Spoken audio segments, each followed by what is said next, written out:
시원해진 가을 날씨 왔네요. 참 좋습니다. 네. 자, 바로 본문으로 좀 들어가겠습니다. 지난주까지 저는 팔복을 마쳤습니다. 참 은혜가 됐는데, 좀 숨이 좀 헐떡여지기도 했습니다. 근데 한 절 한 절 살피다 보니까, 제 입장에서는 저는 개인적으로는 은혜였는데, 우리 성도님들 지루하시지 않을까, 이런 좀 우려 때문에 좀 그랬지만, 어떠셨는지 모르겠네요. 좀, 네. 좋았다고 입에 발린 소리는 제가. 네. 하여간 아주 저는 개인적으로 참 이 팔복을 이렇게 아주 깊게 저 혼자 공부하는 것은 거의 처음이었기 때문에 아주 저에게는 이게 또 이런 뜻이 있구나, 이런 의미가 있구나라는 것을 좀 살폈고, 자, 이제 오늘 본문은 이제 다음 주부터 이제 본격적으로 우리 주님께서는 산상수훈을 가르치시게 될 텐데, 마태복음 학자들은 오늘 본문을 흔히 이제 브릿지로 봅니다. 산상수훈의 팔복의 서론이라고 한다면 이제 본론으로 들어가기 위한 다리 역할을 오늘 본문이 이제 하게 되는 것이다. 아니면 혹은 사실은 8개의 복을 종합하여 볼 때 이런 내용으로 요약할 수 있습니다로 이제 보기도 합니다. 그렇기 때문에 이 본문은 이제 본론으로 들어가기 위한 문을 여는 그 다리를 건너는 지금 우리가 상황이 되는 거고, 혹은 팔복을 딱 한 번으로 정리하자면 이제 오늘 본문이 되겠다. 이 빛 소금으로 정리가 될 수 있겠다. 이렇게 볼 수 있을 것 같습니다. 어떻게 되든 이제 오늘 본문을 마치고서부터는 이제 다음 주부터 이제 그 다음 주부터 우리 주님께서 이제 구약의 율법을 하나하나 예를 들면서 해석을 해내시면서 우리 주님이 새 나라를 통해서 가져오신 주님의 가르침이 굉장히 독특하고 굉장히 탁월한데, 이것이 사실은 구약의 뿌리를 두고 있는 것이고, 그 구약이 사실은 이거를 이야기를 하고 있었어. 그 대표적인 것으로 이제 다다음 주에 등장하게 될 거예요. 십계명, 이 사실은 원래는 이런 뜻이었어. 살인하지 말라는 그 뭐라고 해야 될까요? 그냥 율법적인 거의 이 겉으로서의 계명에 우리 하나님이 말씀하시고 싶으셨던 그 속뜻은 여기까지 가는 거야 라고 율법을 확대하여서 그 본뜻을 주님께서 이해시켜 주셨다. 이제 그거로 가고 있는 거예요. 자, 그러기 위하여서 이제 오늘 본문은 그 다리 역할을 하고 있는 매우 중요한, 혹은 이제 팔복을 요약하고 있다. 이렇게 보시면은 좋을 것 같습니다. 자, 오늘의 주제는 굉장히 명확하고 단순해 보이죠? 오늘 눈에 띄는 두 단어가 등장하고 있죠? 제가 오늘 설교의 제목으로도 삼았습니다. 그게 뭡니까, 여러분? 바로 빛과 소금, 빛소금. 그래서 저기 노원구에 가면 빛소금 광염교회라고 있습니다. 아는 분이 교회 개척을 몇 년 전에 하셔가지고 교회가 아름답게 성장하고 있는데 너무 좋죠? 빛소금 광염교회, 빛소금 교회, 뭐 이렇게 아름다운 이름이 여기 등장하고 있어요. 그러면 사실은 이미 빛소금이라고 하는 말 속에서 목사님 오늘 설교 들은 거나 마찬가지인데요, 이 생각이 드실 거예요. 우리에게 우리 주님께서 빛이 되라고 말씀하시는 거구나, 우리에게 소금이 되라고 말씀하시는 거구나. 게다가 오늘 16절에서는 너희 착한 행실로 하나님께 영광을 돌리라고 하는 말에서 성도는 그래도 믿지 않은 사람들보다는 좀 착하게 살아내야 되지 라는 말씀으로 결론 내리고 그 정도도 나쁘지는 않아요. 그런데 마태복음은 굉장히 깊게 이제 유대인을 위한 복음서였기 때문에 깊게 구약의 뿌리를 두고 있고, 이 빛과 소금 속에 담겨져 있는 구약적인 의미를 우리가 파헤치다가 보면은 사실은 여기 그 본래적인 의미에 도달할 수 있게 되어지고, 우리 예수님이 우리에게 이 소금과 빛을 통하여 이 땅을 살아내는 성도들에게 요구하고 말씀하시고 바라셨던 주님의 비전이 무엇인가에 대한 그 깊은 속내를 알 수 있는 대목이기도 합니다. 그래서 이 소금이 어떤 뜻이고 빛이 어떤 뜻이고를 좀 하나하나 좀 살펴가 보면서 그 의미를 좀 추적을 해보도록 할 때, 자, 13절 한번, 본문 13절입니다. 한번 다 같이 한번 또박또박 한번 한 소리로 다시 한번 읽어보도록 하겠습니다. 시작. 너희는 세상의 소금이니 소금이 만일 그 맛을 잃으면 무엇으로 짜게 하리요? 후에는 아무 쓸데없어 다만 밖에 버려져 사람에게 밟힐 뿐이니라. 자, 우리에게 너무도 익숙하고도 사실은 조금 부담되는 계명이에요.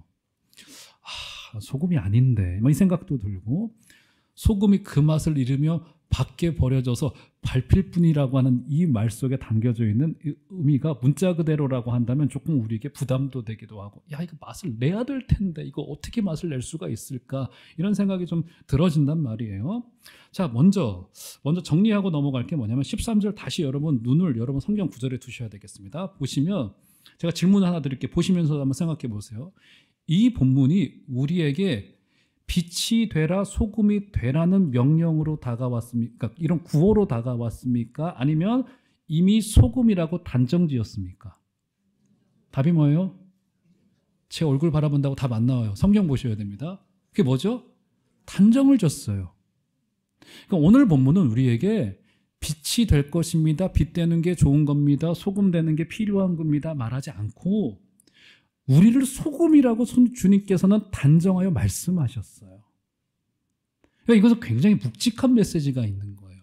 그러니까 오늘 본문은 우리 성도들의 삶에, 그러니까 소금이라는 것은 분명히 이 땅에서 뭔가 유익하고 필수적이라고 하는 의미로서의 소금, 그 의미가 맞아요. 근데 우리 성도의 삶을 소금이라고 단정 지으면서 우리가 흔히 마음에 늘 구호로만 두고 있는 세상의 빛이 되어야 되고 세상의 소금이 되어야 된다는 차원이 아니라 우리 주님께서는 이미 이것을 너희는 세상의 소금이니 너희는 세상의 빛이니 하면서 성도들의 그 정체성과 소명이 어디에 있는지를 이미 분명히 하신 거예요.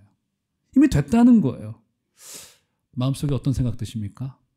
난 아닌데, 나는 소금이 아직 부패하지 않게 만들다니 내 속이 썩어 문드러져 가고 있는데 이게 무슨 소리야? 뭐 이런 생각도 들기도 하고, 그죠? 부담이 되는 말씀이 아닐 수가 없는데, 자, 일단 단정져서 주님께서 말씀하셨다는 점을 주목해 보시고요. 또 한 가지가 뭐냐면, 다시 눈을 더 보시면 13절 보시면 너희는 소금은 소금인데 어디의 소금이라고 이야기를 합니까? 세상의 소금이라고 하는 점에 주목하셔야 됩니다. 그래서 세상이라고 하는 이 헬라 말은 땅이라고 하는 뜻을 가지고 있습니다. 땅이에요. 사실은 땅의 소금이니라고 말하면은 의미가 조금 이렇게 희석이 될 느낌이 있기 때문에 약간의 의역을 곁들여서 세상의 소금이라고 했지만 문자적으로는 땅입니다. 그래서 땅의 소금이라고 했어요. 자, 그런데 마태복음에서는 이 하늘과 땅의 개념이 굉장히 중요합니다. 굉장히 여러 군데 등장하는데 제가 대표적으로 몇 군데만 말씀을 드릴게요. 예를 들어서 주기도문, 주님께서 가르치신 기도가 곧 등장하게 될 텐데 우리 주님이 어떤 기도문을 가르치셨습니까? 아버지의 뜻이 하늘에서 이룬 것 같이 어디에서도요? 땅에서도. 하늘과 땅의 연결이 계속 등장하고 있어요. 그렇죠?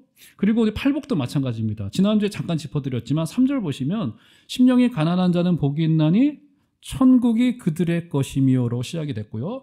그리고 마지막 10절 보시면, 8번째 복을 보시면 의를 위하여 박해를 받은 자는 복이 있나니 천국이 그들의 것이미요라고 하면서 바로 하늘나라로 시작해서 하늘나라로 맞춰진 바로 이 팔복이라고 하는 것은 하늘의 기준을 우리에게 설명하신 거란 말이에요. 그죠? 그 하늘의 기준을 가진 사람들이 뭡니까? 오늘 세상의 소금이라고 하면서 이 땅 속으로, 세상 속으로 파송받아서 살아갈 때 어떤 모습으로 드러나게 될 수밖에 없는가를 소금이라고 하는 정체성을 우리에게 확인시켜 주신 거란 말이에요. 그 이외에도 마태복음에는 하늘에 관한 이야기가 많이 등장합니다. 한 군데 더 생각을 해보면 우리 주님께서 세례를 받으시는 장면이에요. 그때 성부, 성자, 성령 하나님이 동시에 등장하는 굉장히 드문 현장이라고 말씀드렸죠. 그런데 소리가, 성부 하나님의 소리가 들려오죠. 이는 내 사랑하는 아들이요 기뻐하는 자라라고 하는 소리가 들리는데 그 소리가 어디로부터 들렸다고요? 하늘로부터 소리가 있어 라고 하면서 결국 이 하늘이라고 하는 것은 하나님의 통치가 완벽히 구현되고 있고 하나님의 통치가 이제 온전하게 드러나고 있는 현장으로서 이 한국이 그러길 제가 소망하는 말, 하늘나라 뭐 이런 식의 표현이라고 한다면 땅은 뭐예요? 땅은 하나님의 그 통치가 하늘에서 이루어진 것처럼 땅에서도 이루어지기를 원하는 우리 주님의 비전이 담겨져 있는 현장이 이 땅이라고 하는 공간이에요. 좀 이따 빛이라고 하는 부분에서 이제 산 위에 있는 동네가 숨겨지지 못하고 전부 다 드러나게 될 것이다라고 하는 것이 이제 빛이 비춰오게 될 것이다라고 하는 것 속에서 드러나고 있듯이 주님의 비전은 무엇이냐면 하나님의 그 하늘의 뜻과 하늘의 그 온전한 통치가 아직은 불완전하고 죄가 간영하고 어둠이 가득하고 죄악이 있고 아픔이 있고 애통이 있고 눈물이 있는 이곳에 우리 주님의 뜻이 이루어지기를 원하는 것이 바로 우리 주님의 비전이었고, 그 땅의 소금이라고 하는 것은 바로 그 주님의 비전이 담겨져 있는 바로 선포일 수 있겠다, 이렇게 보는 것. 이것은 우리에게도 굉장히 중요합니다.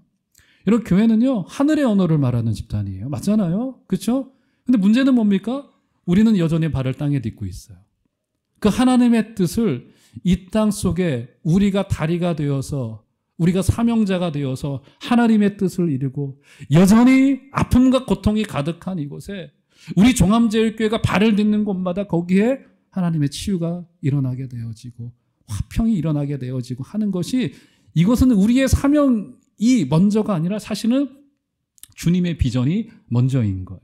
맞잖아요, 여러분. 그래서 땅의 소금이다라고 지금 이렇게 표현을 했는데, 자, 그러면 자, 알겠어요. 자, 우리를 소금이라고 부르신 것도 알겠고 세상의 소금으로 부르신 것은 참 하나님 주님과 동행하게 하시니 고맙긴 한데 너무 부담된단 말이에요.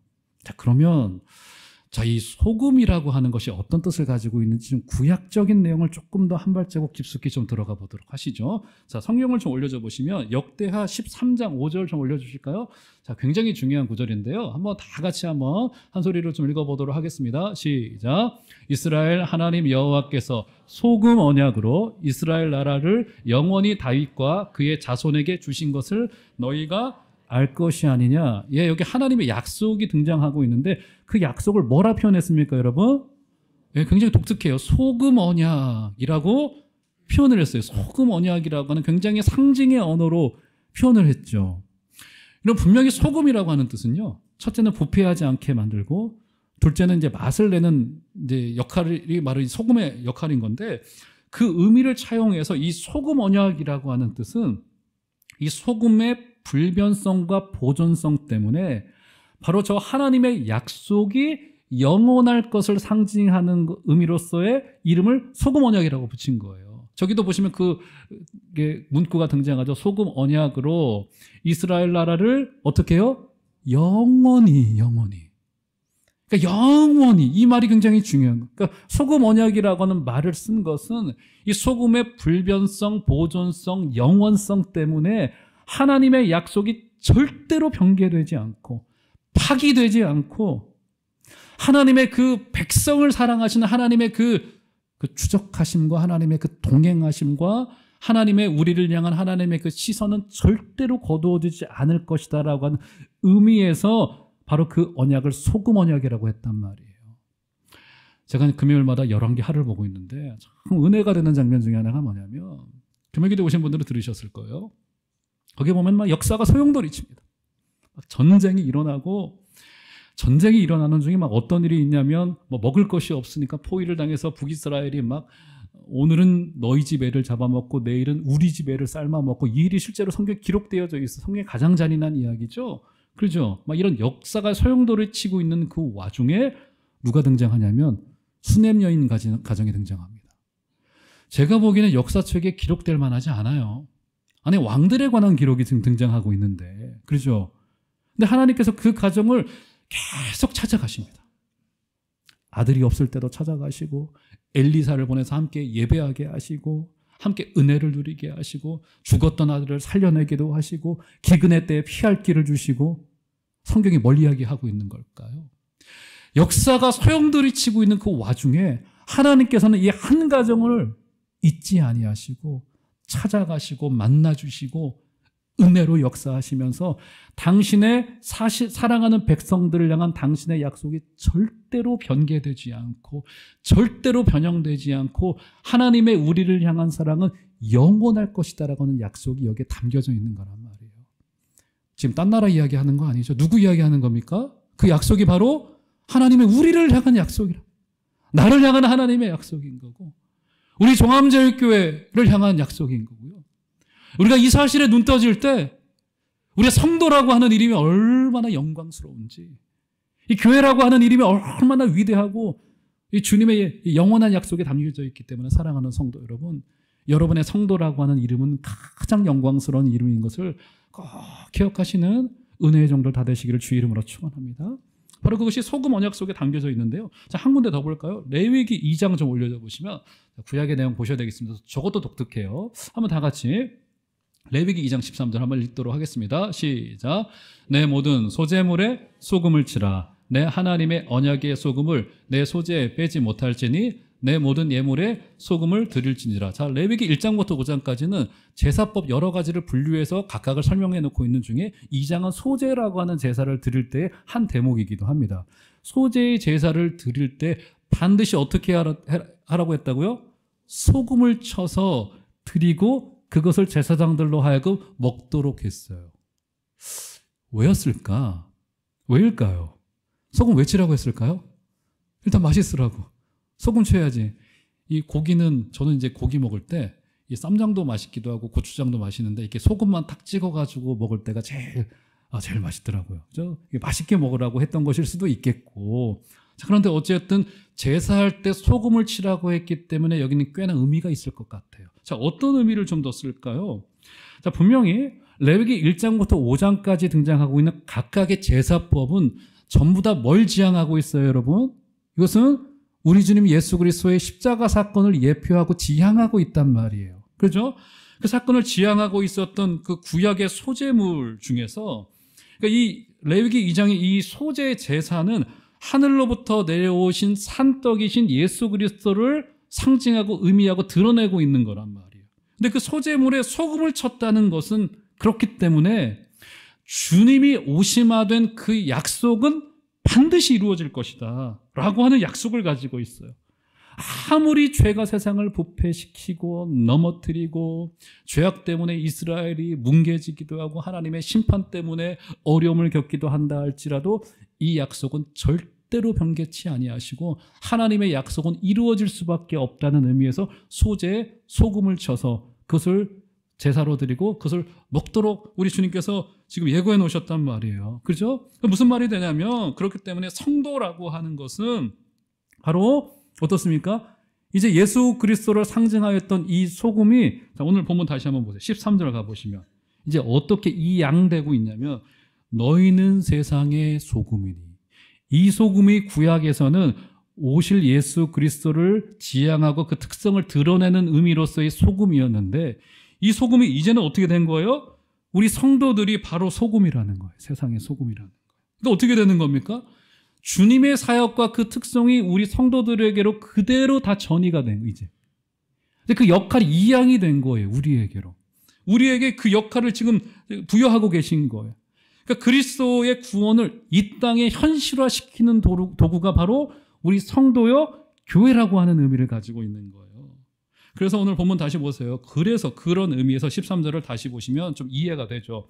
너희는 세상의 소금이니 소금이 만일 그 맛을 잃으면 무엇으로 짜게 하리요? 후에는 아무 쓸데없어 다만 밖에 버려져 사람에게 밟힐 뿐이니라 라고 했던 13절의 후반부의 이 수사적인 의미는 어떤 뜻을 가지고 있냐면 소금이 맛을 내다가 어느 순간에 맛을 잃을 수 있다는 가능성을 우리에게 말해준 것이 아니라 이것은 오히려 소금의 구약적인 의미를 쭉 살필 때 23절 후반절의 이 뜻은 소금이 절대로 그 맛을 잃을 수 없다는 그 불가능을 13절을 이 방식으로 표현해낸 거예요. 무슨 뜻인지 아시겠죠? 두 분이 이해가 안 되신 것 같아요. 다시요. 그러니까 13절의 이 말은 소금이 맛을 내다가 어느 순간에선가 그 맛을 잃을 수 있다는 어떤 경고요, 저주의 차원에서 우리에게 주어진 것이 아니라 소금이라고 한다면 절대로 맛을 잃을 수 없다. 이걸 뒤집어서 말하면 이렇게 말할 수 있을 것 같아요. 성도로 우리가 이 세상 속에서 살아냅니다. 그렇죠? 그러면 성도는 그 모습이 드러나게 돼요. 구별됨으로, 순종으로, 착한 행실로 이것은 드러나게 될 수밖에 없다는 하나님 편에서의 우리를 향한 확실한 약속의 차원에서 말씀하신 것이지 우리의 구원이 이뤄질 수 있다거나 성도의 모습이 변화될 수 있다는 차원에서 주어진 것이 아니라는 점인 겁니다. 그러니까 이것은 우리가 소금이 됩시다, 빛이 됩시다, 빛을 비춥시다의 구호의 차원으로서가 아니라 우리 성도의 인생의 한 걸음, 마지막 호흡, 우리가 가는 그 길 가운데 결국 우리를 통해 드러나고 알려질 수밖에 없는 성도의 영광스러운 모습 속에 그리스도가 보여오게 될 것이고, 그 보여온 그리스도의 구원의 사역은 이 땅에 많은 것을 비추게 되고 부패를 방지하게 되어지고 맛을 내는 역할을 감당하게 될 것이다 라고 하는 것을 우리에게 주고 있는 거란 말이에요. 자, 이 내용을 그럼 빛의 이야기로 들어서 조금 더 한 발자국 한번 들어가 보도록 하시죠. 자, 14절 한번 가보시면, 자, 14절, 자, 5장 14절도 다 같이 한번 한 소리를 읽어보도록 하겠습니다. 시작. 너희는 세상의 빛이라. 산 위에 있는 동네가 숨겨지지 못할 것이요. 여기도 등장하네요. 우리로 빛이 될 거라고 했습니까? 빛이라고 했습니까? 구호 차원이 아니라 이것은 주님께서 이미 단정하신 거예요. 너희는 세상의 빛이야. 너희는 빛이기 때문에 저 산 위에 있는 동네가 숨겨지지 못하고 집안에 있는 모든 사람들에게 빛이 비춰질 거야. 차원에서 지금 말씀하신 거란 말이에요. 자, 그러면 자, 이 빛에 관한 이야기도 구약의 뿌리를 좀 두고 있는데, 자, 한두 군데만 보도록 하겠습니다. 자, 이사야서 9장을 좀 올려줘 보시면, 자, 보실까요? 제가 읽어드릴게요. 흑암에 행하던 백성이 큰 빛을 보고 사망의 그늘진 땅에 거주하던 자에게 빛이 비치도다. 여러분, 이사야서는요, 마태복음에서 꽤나 많이 인용이 됐는데, 이사야서는 우리 주님 오실 메시아를 예고하고 예언할 때 이 빛의 이미지로 많이 말씀했습니다. 이 빛이 비추오다라고 이야기를 했고요. 저 구절이 그대로 인용된 것이 마태복음 4장 16절인데요. 한번 보실까요? 자, 저것은 다 같이 한번 읽도록 하겠습니다. 시작. 흑암에 앉은 백성이 큰 빛을 보았고 사망의 땅과 그늘에 앉은 자들에게 빛이 비추었도다 하였느니라. 마태가 이사야의 말씀을 거의 그대로 인용하여서 사망의 그늘진 땅에 빛이 비추어 올 것이 우리 주님의 특성으로서 지금 이렇게 예언되어져 있단 말이에요. 그죠? 그런데 그러니까 예수님은 이사야가 예언한 큰 빛이신데 그 빛의 사명을 위하여 오셨는데, 이제 그 빛의 역할이 오늘 본문에 의하면 5장 14절에 의하면 그 역할이 제자들에게로 위임되고 이양된 거예요. 지금 주님이 빛의 역할인데 그 빛의 역할이 우리에게로 옮겨지게 된 거예요. 옮겨지게 되어져서, 자, 5장 14절 다시 한번 보시겠어요? 5장 14절 보시면, 한번 보십시다. 다시 보시면, 너희는 세상의 빛이라. 그 빛이 비춰와서 산 위에 있는 동네가 숨겨지지 못할 것이다 라고 이야기를 합니다. 산 위에 있는 동네가 숨겨지지 못하겠대요. 여러분, 산 위에 있는 이 동네는요, 문자 그대로 제가 번역을 해드리면 산 위에 세워진 도성이라고 하는 뜻을 가지고 있습니다. 그래서 이 표현은 굉장히 관용적인 표현으로서 예루살렘을 상징할 때 바로 산 위에 세워진 도성, 산 위의 동네라고 하는 표현을 주로 사용했다고 해요. 성지순례를 가보신 분들은 아시겠지만 예루살렘 도시가 약간 이 언덕 쪽에 좀 위치해 있기 때문에 언덕 위의 도시라고 하는 별명을 가지고 있단 말이에요. 언덕 위에 있는 그 도시가 바로 빛이 비추어 와서 그 어둠이 물러가게 될 거라는 거예요. 자, 그런데 예루살렘이 신약 성경 속에서, 특별히 사복음서 속에서 주로 여러분 어떻게 그려집니까? 어떻게 그려져요? 제가 사복음서를 아무리 둘러보더라도 예루살렘이 긍정적으로 그려지고 있는 사례는 그리 많지 않습니다. 예루살렘은 지금도 굉장히 좀 어렵죠? 지금도 전쟁과 살육이 벌어지고 있고요. 우리 지난주인가 뉴스 봤잖아요. 이스라엘군이 드론을 띄워서 하마스의 지도자를 살해했다는 것을 거의 실시간으로 생중계하는 것을 보고는, 야, 이게 게임을 하는 건지 사람을 살육을 하는 그 현장이 예루살렘이 되어져 있는데, 아마 지나간 2000년의 역사를 봤을 때 가장 많이 전쟁이 일어난 도시 중에 하나가 예루살렘이었을 거예요. 굉장한 피해 살육극이 예루살렘에서 벌어지고 있었고요. 굳이 역사를 살펴보지 않더라도 마태복음 등 이 사복음서를 살펴보면 예루살렘은 늘 거의 주님의 언어에 의하면 늘 부정적이에요. 늘 죽음의 도시예요. 늘 죄악의 중심지. 오히려 갈릴리, 저 이방의 갈릴리어라고 주님이 극찬하셨던 그 땅이 오히려 주님께 긍정적으로 그려져 있지, 예루살렘은 늘 죽음이 그려져 있고 그늘이 그려져 있고 어둠이 있고. 그 대표적인 인물이 누굽니까? 바로 바리새인들이에요.